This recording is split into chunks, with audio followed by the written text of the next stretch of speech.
Shalom, kita jumpa kembali dalam Renungan Gosyen Mata. Haleluya, saudaraku yang dikasihi dan diberkati Tuhan.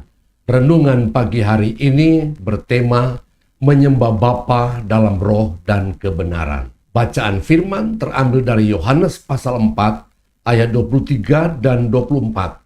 Demikian firman Tuhan. Tetapi saatnya akan datang dan sudah tiba sekarang, bahwa penyembah-penyembah benar akan menyembah Bapa dalam roh dan kebenaran.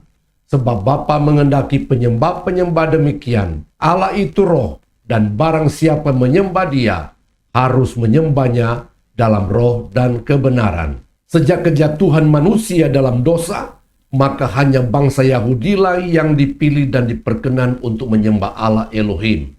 Tetapi oleh penebusan Yesus Kristus, setiap manusia yang percaya kepadanya telah dilayakkan untuk menyembahnya. Dalam segala keterbatasan dan perbedaan, manusia tentu memiliki pola dan caranya sendiri untuk menyembah Allah, seperti yang terungkap saat perempuan Samaria berjumpa dengan Yesus di sumur Yakub.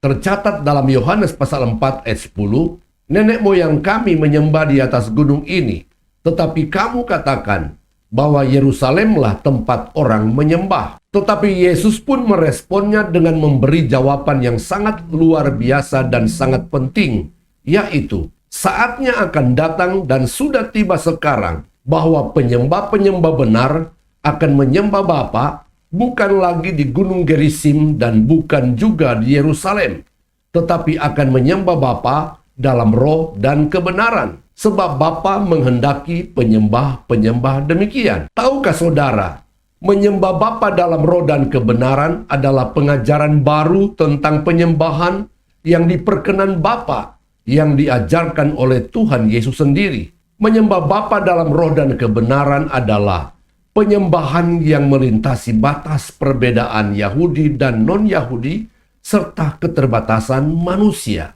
Allah yang adalah roh tidak mungkin dapat dihampiri dan bersekutu dengan manusia melalui jiwa dan tubuhnya, kecuali melalui roh manusia itu sendiri.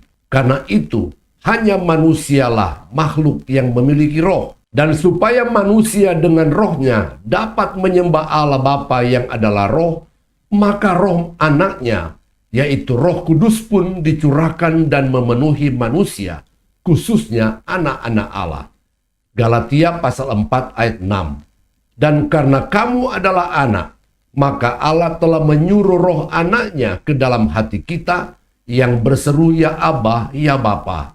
Juga tercatat dalam Roma pasal 8 ayat 15 dan 16. Saudaraku yang terkasih di dalam Tuhan Yesus Kristus, salah satu cara dan tanda bahwa kita berdoa dan menyembah Bapa dalam roh adalah saat kita berdoa dan menyembah dengan berbahasa roh. Dalam 1 Korintus pasal 14 ayat 14 mengatakan, sebab jika aku berdoa dengan bahasa roh, maka rohkulah yang berdoa, tetapi akal budiku tidak turut berdoa. Ingatlah, kita harus menyembah Bapa bukan hanya dalam roh saja, tetapi juga harus dalam kebenaran.